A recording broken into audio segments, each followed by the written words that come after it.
امام کیسے ہو جائیں گے؟ کہ وہ ہر ایک کی ہدایت کیسے کر سکتا ہے؟ تو امام وہی ہوتا ہے تو ہر ایک کی زبان بھی جانتا ہو، اور جب زبان جانے گا تبھی وہ ہدایت کرے گا، ورنہ جنوں کی زبان کو نہیں جانتا ہو، امام نہ جانتا ہو، جنوں کی ہدایت کیسے کرے؟ امام ہوتا ہے، جنوں کا بھی امام ہوتا ہے، انسانوں کا بھی امام ہوتا ہے، جانوروں میں کوئی مشکل آ جائے وہ اپنی فریاد دے کر آئے، آتے بھی تھے جانور، اور وہ اپنی زبان میں گفتگو کرتے، امام اس کو اسی کی زبان میں جواب دیتے، مجمع سمجھ نہیں پاتا ہے۔ تو ابو ہاشم جب وہ چلا گیا تو ابو ہاشم جعفری کہتے مولا یہ سوالوں کا علم مجھے بھی عطا کر دیجیے۔ تو امام نے فرمایا ابو ہاشم کو جو سامنے کنکری پڑی ہوئی ہے اسے اٹھا کر ہمیں دو۔ ابو ہاشم نے وہ کنکری اٹھا کر امام کو دی، اس کنکری کو امام نے اپنی زبان میں رکھا، اپنے دہن میں رکھا، اور ہلکا سا لعاب دہن، ہلکا سا اثر لعاب دہن امامت کا اس کنکری میں آ گیا۔ پھر فرمایا لو اس کنکری کو اپنے زبان پہ رکھو۔ ابو ہاشم کہتے میں نے اس کنکری کو اپنی زبان پہ رکھا تو میں اسی وقت 70 زبانوں کا جاننے والا بن گیا۔ نہیں ایک زبان نہیں، دو نہیں، کہتے میں 70 زبانوں کا جاننے والا، 70 زبانوں کا عالم بن گیا۔ کیسے بن گئے؟ اس کنکری میں ہلکا سا اثر لعاب دہن امامت کا آیا، وہ 70 زبانوں کے مالک بن گئے، جاننے والے بن گئے۔ تو جس کے لعاب دہن میں اتنا اثر ہو تو اس کے خون میں کتنا اثر ہوگا؟ اور دنیا لعاب دہن سے قرآن کے ورق کھولتی ہے، مگر امام نے لعاب دہن کے ذریعے سے علم کے دروازے کھول دیے ہیں۔ ایک صلوات پڑھے محمد علیہ۔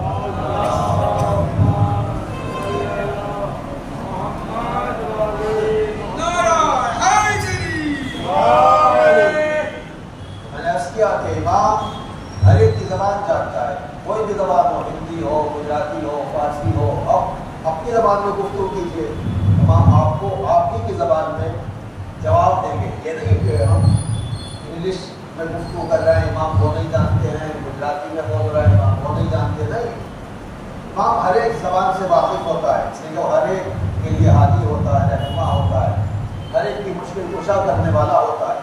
تو امام کی زندگی میں بہت سے پہلوؤں پر گفتگو کی جا سکتی ہے۔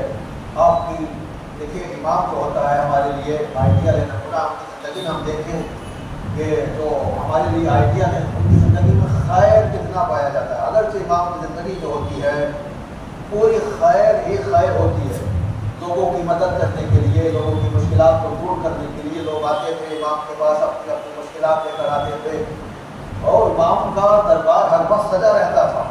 جب تک آپ مدینے میں رہے، علم و علوم کو آپ پھیلاتے رہے، نشر کرتے رہے، امام ہر ایک چاہنے والے پر نظر رکھتا ہے، اور کہیں بھی کوئی بھی کسی بھی مشکل میں ہو، انسان بلائے امام کو پکارے تو امام مدد کرتا ہے وہیں پر۔ امام کے چاہنے والے، امام کی زندگی چونکہ خیر ہے، ہمیں دیکھنا ہے کہ وہ خیر کی کس منزل پر ہے، کیونکہ خیر کو انسان دیکھے گا۔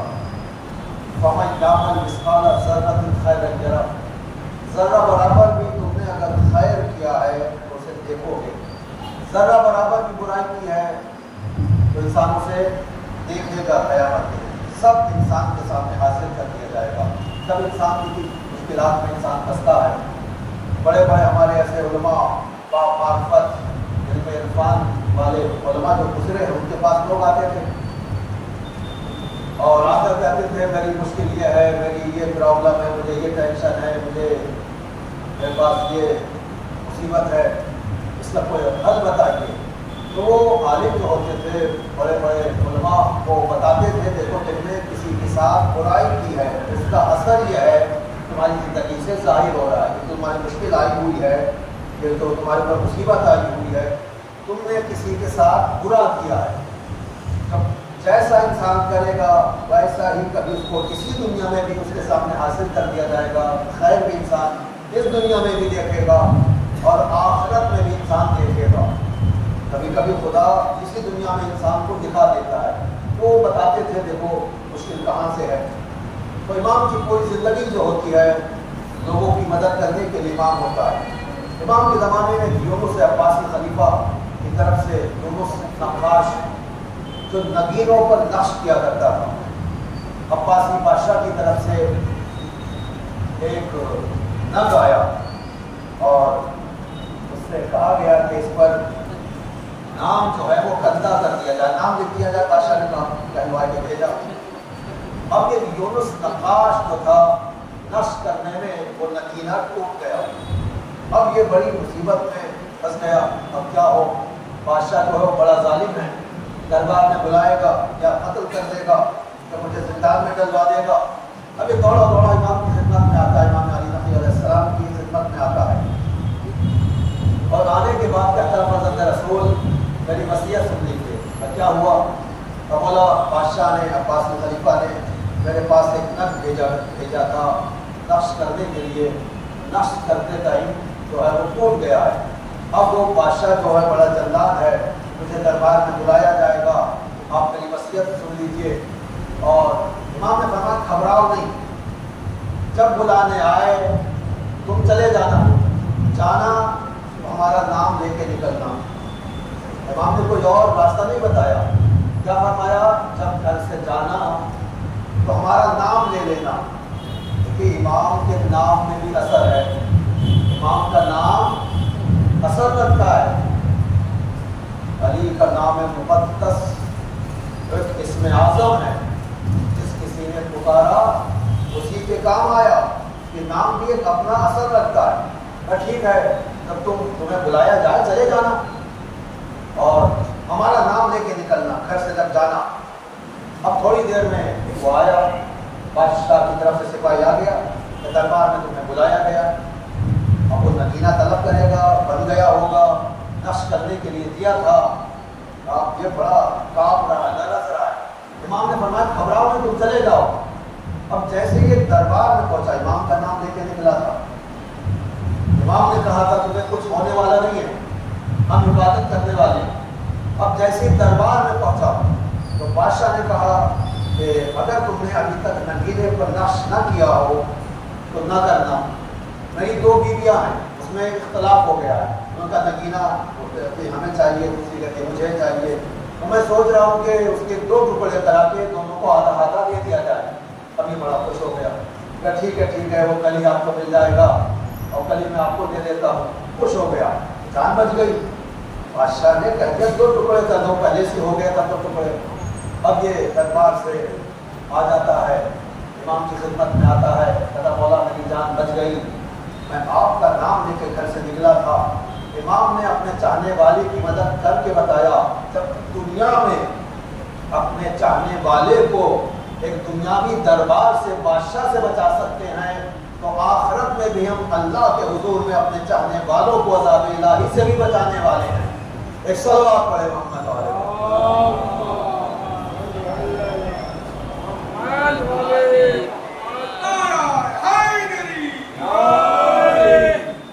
امام اپنے چاہنے والوں پر نظر رکھتا ہے, کہاں کون انسان کس مصیبت میں ہے, امام بچاتا ہے.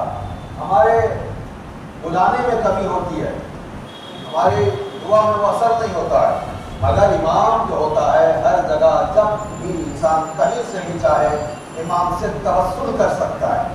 صرف اپنوں ہی کے لیے نہیں, امام سب کے لیے امام کی زندگی جو ہے خیر ہے. سب کو امام کے وجود کا فائدہ پہنچتا ہے. جو بھی امام کو مدد کے لیے بلاتا ہے, اپنا ہو, پرایا ہو, غیر ہو, امام کا جانے والا ہو, امام کا ماننے والا ہو یا نہ ہو, امام سب کی مدد کرتے. جہاں مسئلہ ہے سمجھتے امام وہاں حاضر و ناظر بھی ہو جاتے, حاضر ہو جاتے, سب کی مدد. جب بادشاہ نے دیکھا امام کو مدینے سے اسامہ بلا لیتا ہے, جب امام کے علوم و کمالات متوکل کو یہ خبر پہنچائی گئی امام جو ہے مدینے میں اور لشکر تیار کر رہے ہیں, حملہ ہونے والا ہے, لشکر تیار ہو گیا ہے. بادشاہ جو ہے متوکل شراب کے نشے میں دیوانہ ہوا, دیوانہ ہے, وہ امام کو بلا لیتا ہے اور نظر بند, کبھی امام کو نظر بند کیا جاتا ہے. ایک مرتبہ متوکل نے سوچا کہ ذرا ان کو اپنی طاقت کا اندازہ کرایا جائے کہ ہماری طاقت کیا ہے. امام جو ہیں برابر مقابلے پر ہمارے آتے رہتے ہیں. بادشاہ نے سوچا اگر یہ زندہ رہ گئے تو ہمارا حکومت کرنا بڑا دشوار ہو جائے گا. ایک مرتبہ بادشاہ نے حکم دیا اپنی فوج کو کہ وہ صحرا میں, جنگل میں